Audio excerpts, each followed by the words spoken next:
Take another photograph and document a life that's right. And ways consist of simple things, the days of black and white.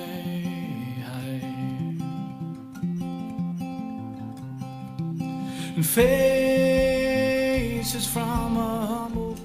Yo, what's happening, dudes, dudettes? Welcome back to Talkin Guff podcast with me, your host, Ruben Django Pouch. Bop! So, couple of little bits of pepper. The Freedom Convoy, the truckers in Canada, it's sort of gone global in a sense because there's people replicating that protest all over the world because they figured out that trucks play a really vital part and they can really fuck up infrastructure and shit like that. So one thing that's come out of that in Canada is that Trudeau, who's a total liberal, he's a left-leaning liberal, he has frozen the bank accounts of people funding from their own pocket private bank accounts that were putting funds towards this situation. He has frozen those bank accounts and he has invoked emergency powers, the whole kit and caboodle. So he looks like a fucking totalitarian, but he's a liberal. What's that? It's gone mad. Again, someone made the comparison that if Putin was doing what he was doing, freezing people's bank accounts, and maybe he is, we don't know, but if that was the case, we'd be all sort of fucking lambasting that situation, and you could put that to any part of the, you know, you could transpose that situation onto any part of the world, and we'd be outraged. And yet, you know, that's not the situation there. It's very interesting stuff. You should look into yourself. Dave Chappelle, I saw an article and the headline was something along the lines of David Chappelle's latest achievement is blocking affordable housing scheme in his native town of Yellow Springs, Ohio, or something like that. I'm paraphrasing a bit, but that was effectively what it was. And I was just there going, that was effectively what it was. And I was just there to myself, that just doesn't seem, it doesn't compute, it wouldn't add up to me. And so I looked into it. And it said that, yeah, he had blocked this affordable housing scheme. But then you hear someone else talking about it and they say the actual fact of the situation was that 1.5 acres of a 100-acre site, I think less than 2%, was allocated for affordable housing scheme. And it was done so as a tax break, effectively. And here's Rolling Stone, a liberal magazine, trying to slander Dave Chappelle because he did, in fact, block that scheme because it was bad for the area. It was a development that was not good for the area. And so... Again, it just seemed like because they want Chappelle now, obviously. They've wanted him for a while, but that just seemed a bit weak, you know, clutching at straws. And then another article that I read somewhere, and I'll try and find it and put it here, was like Netflix, and this one was crazy, right? Because it's like Netflix users are outraged over upcoming new content from Dave Chappelle, the controversial character Dave Chappelle, shall we say. And I just thought to myself, like, I'm a Netflix user and I'm not outraged, and Dave Chappelle is the most watched comedian, stand-up comedian on Netflix, and so I'm pretty sure that the users of Netflix are not outraged. Like, that sort of puts that's a sort of a majority term, you know what I'm saying? And so maybe it should be some users of Netflix are outraged, and they have every right to be outraged. So another crazy thing, that Johnson & Johnson have 38,000 outstanding lawsuits for the production of carcinogenic baby powder, which seems totally crazy that something as simple or as whatever, it's just a powder you put on you and apparently it's carcinogenic, and there's 38,000 lawsuits over it, and they're trying to worm out of it maybe, or they're trying to keep it quiet potentially. Go and look into it for yourself. That's Johnson & Johnson. Let's get into it, will we? We're going to talk, and I will start by saying this. Oh, another thing. A guy texted me the other night, Keith Gillespie, big up. I used to go to school with him. He said, hey, it's Keith Gillespie, do you remember me? I'm organising the 20-year school reunion, New Park, class of 2002. And are you interested in going? Do you want to be added to the group? I was like, yeah, fucking A1, I want to go. I can't wait. Because I mean, I was like, you know, if you think I'm crazy, I seem crazy now, or maybe you don't, but I, like, whatever I am now, I was like a totally fucking dysfunctional, sad, scared, fucking weird version of this, if you can imagine such a thing. And you know, it'd be interesting to sort of have conversations with certain people that I haven't seen potentially for 20 years. I can't wait. And I want to do a podcast with someone that I went to school with in my year, like, before then. And so I don't know, I'm a bit sheepish about approaching people that I would know a bit more, because I'm sort of out of touch big time with everyone I went to school with. And so I'd be a bit weird about, like, hey, would you do my podcast? And maybe they leaf through it and they think, no, of course I'm not going to do that. You're a crazy person. Maybe they wouldn't think that, but you know what I mean? That's in my head. Right, then let's get into it. So, we're going to talk about the Russia-Ukraine thing. I will also say this, that these fucking snake oil salesmen have been up here the last 3 days in a row, power washing people's roofs. You know, not here, mate.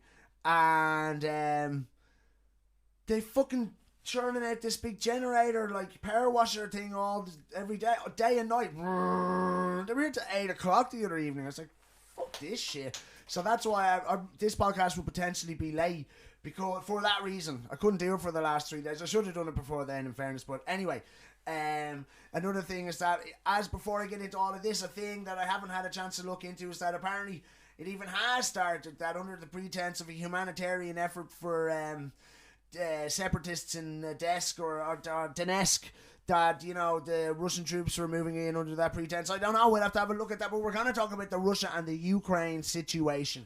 And I will start by saying that obviously it's a situation that I don't know very much about, but I'm going, let's have a chat about it. Just I was having a look at it, a few things, going, oh, that's weird, that's interesting, let's talk about it. So, and another thing is, like, I would like to start saying that I fucking hate war. Like, I hate it. I think it's, and especially what it's become, it's obviously always been barbaric and X, Y, and Z, but what it's become now is even more obscenely grotesque, and we'll get into that later on a little bit. But, I wonder if we could just throw that in it. No, fuck it. Just as I'm editing this podcast, in the last 24 hours, things are playing out between the Ukraine and Russia, potentially contradictory to the views I'm going to express now, and maybe the Russians are kicking off in a big way over there. But we're going to keep going with this episode of the podcast as is, and we'll catch up on things as they play out, and maybe a part 2, even a part 3. But look, peace and love. We obviously, you know, there's been 130,000 Russian troops have been amassing around the Ukrainian border, as I understand. We saw the article. Remember, did anyone see the article? And it was like this old dear in Ukraine. She's training, but she was the only photo I saw, and I just thought it was a bit like it looked a bit photo-oppy, you know. Whereas this old woman, like older than my mum, she looked like, with a fucking Kalashnikov getting ready, and like.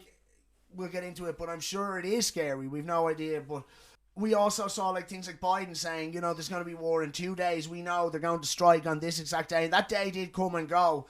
But we'll get into more of that in a little bit as well.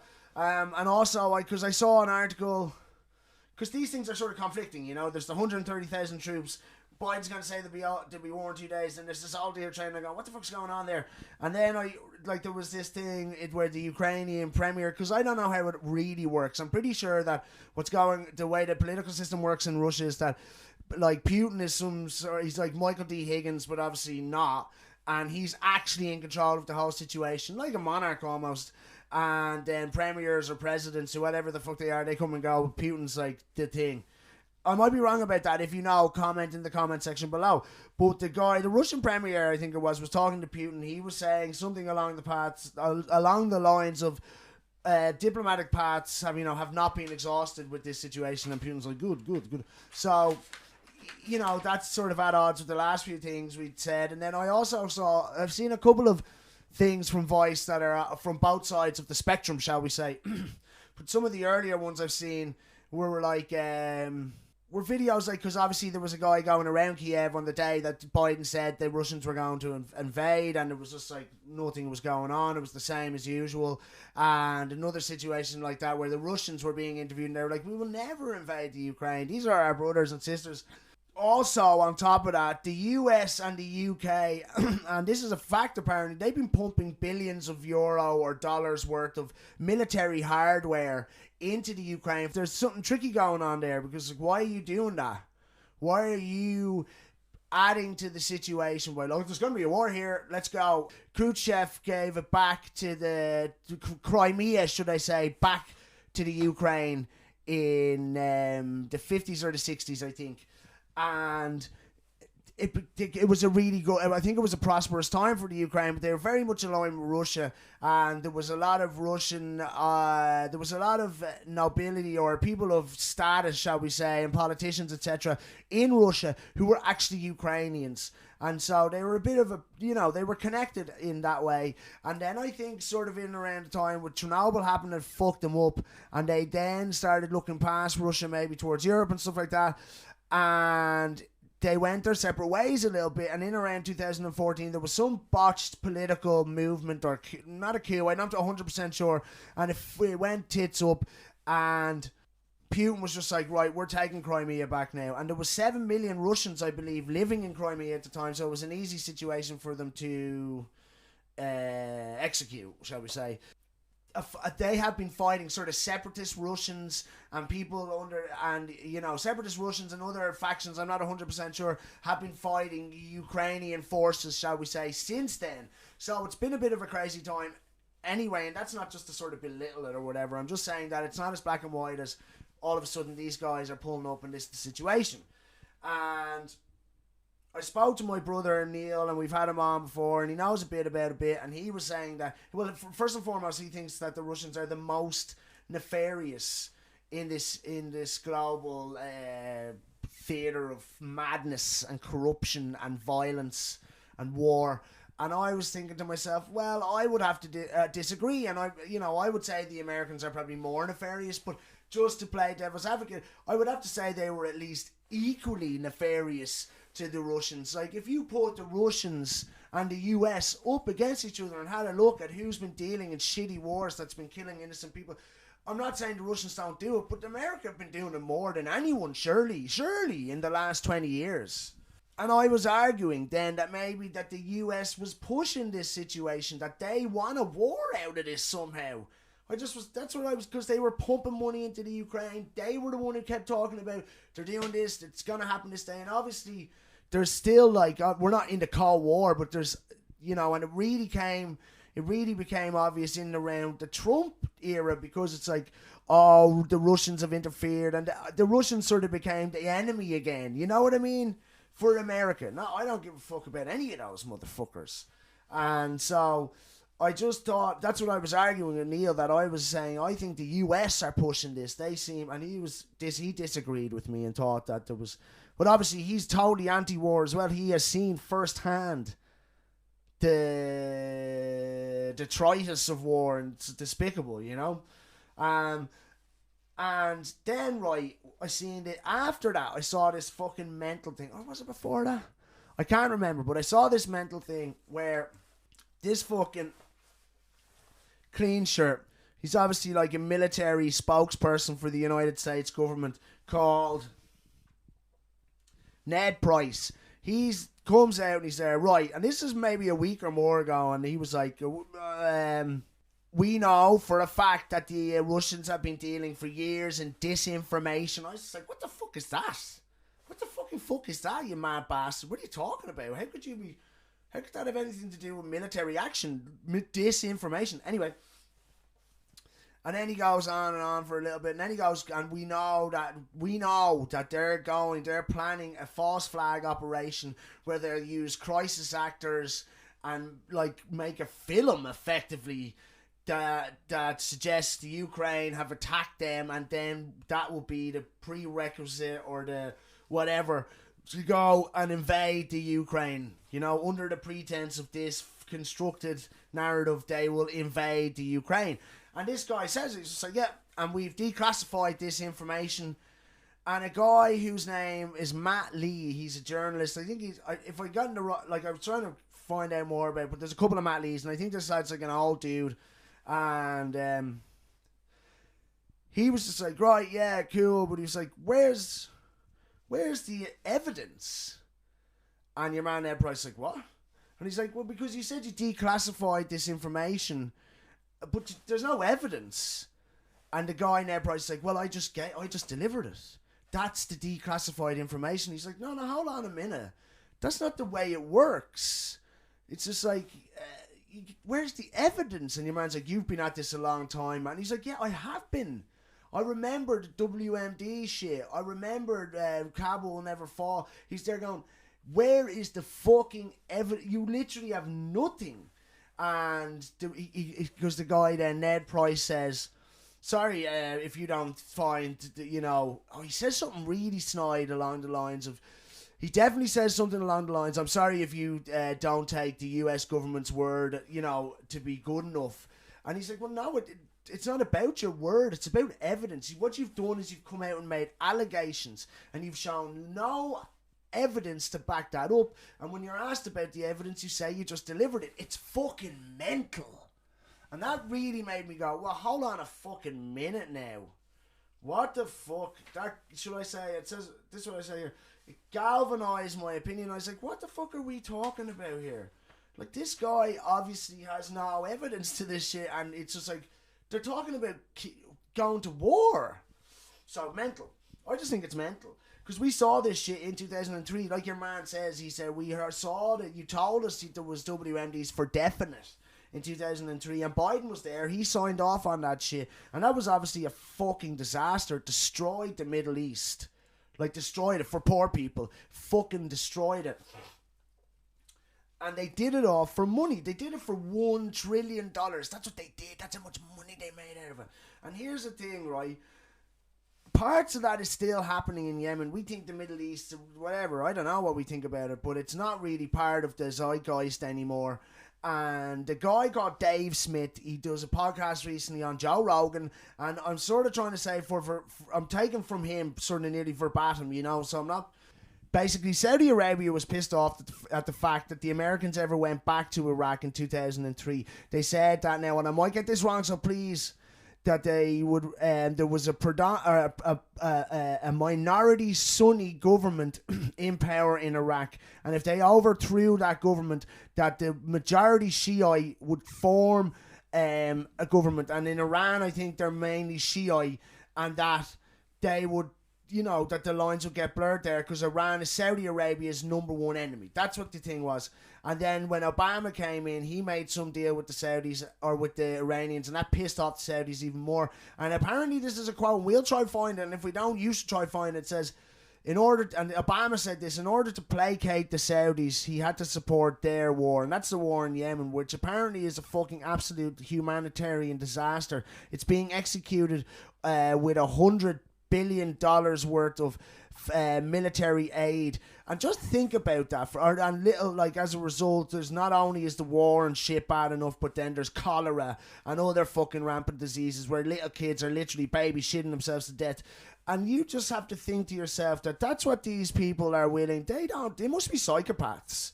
Just to be like, well, yeah, this is what we do. We make these weapons. We have like fucking departments, who's under, departments with the heading like increased lethality and shit like this. You fucking animals for money. And we're looking at this going, oh, we should be looking at this going, no fucking way. There's no fucking war allowed anymore. It's done. We're done with it.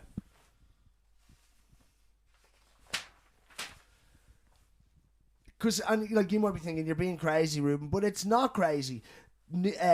Lockheed Martin and Raytheon, who are like the two biggest, as far as I understand, two biggest arms dealers or developers, manufacturers on the planet, are openly communicating to their shareholders that tensions in the region are good for business. Like, you remember we spoke about the psychotic landlords, the institutional landlords who would communicate to their shareholders that the housing crisis in Ireland was good for business, and the underbelly of that was that there was children being raised in hotel rooms and other inappropriate settings and situations, and that's bad enough. And then if you were living in one of these war-torn countries, that would be your... It's just like the people who make the weapons that fucking kill everyone, they think these situations are good for business. Can we see how totally fucked up and psychotic that is, and how potentially we shouldn't allow that at all? We should be like, whoa, that's totally not allowed. because do we understand that's what war is these days? I said earlier on, like, it's turned into this obscene. It's actually a money making machine. They do it for money. They go around overreaching into fucking places, and obviously that's not every part of war, but they love when natural wars just sprout up and they just go, here, do you want some weapons for that war? Like now, the US and the UK are pumping billions of dollars worth of military hardware into that situation. They're not trying to appease it or de-escalate it. They're going, here's a load of shit you can fucking... What the fuck? And that's the way it's all been. Like, that's like on the Yemen situation. It's just like, here's because the US government bought that 100 billion. Here's where it gets so mental. And this is not bullshit. The US government are buying $100 billion worth of military hardware and shit off arms manufacturers who lobby the government to do it. And so the people who make the arms that kill all the people, they go and they give money to the government so the government will effectively start wars or support wars that are already happening. Isn't that totally disgusting? And surely we cannot allow that to happen anymore. That's sort of it. I mean, again, the Ukraine, we'll follow it maybe a little bit. I just hope that, obviously I hope there's not a war, and I really hope that, like, I think America should keep its big stupid mouth shut, to be honest with you, because they're known to play, their moral indignation is bullshit. They're the most sociopathic, warmongering pieces of shit we've ever encountered. So, like what I've just said, that's all the US. And so I'm not trying to go, oh yeah, let Russia do what they want. Like, I don't even know how you sort. We just have to end all wars. We have to refuse to back or support governments that have anything to do with warfare. It's not necessary. It's not. It's only for money now.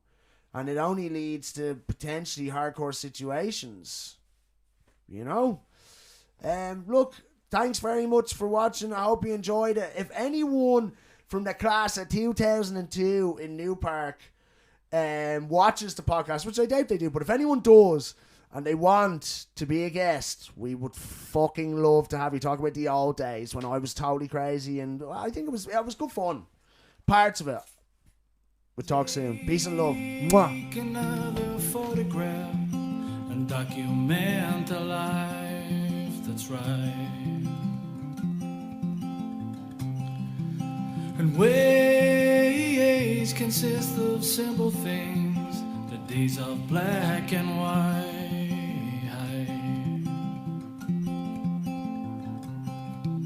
And faces from a humble past, at one with the ground.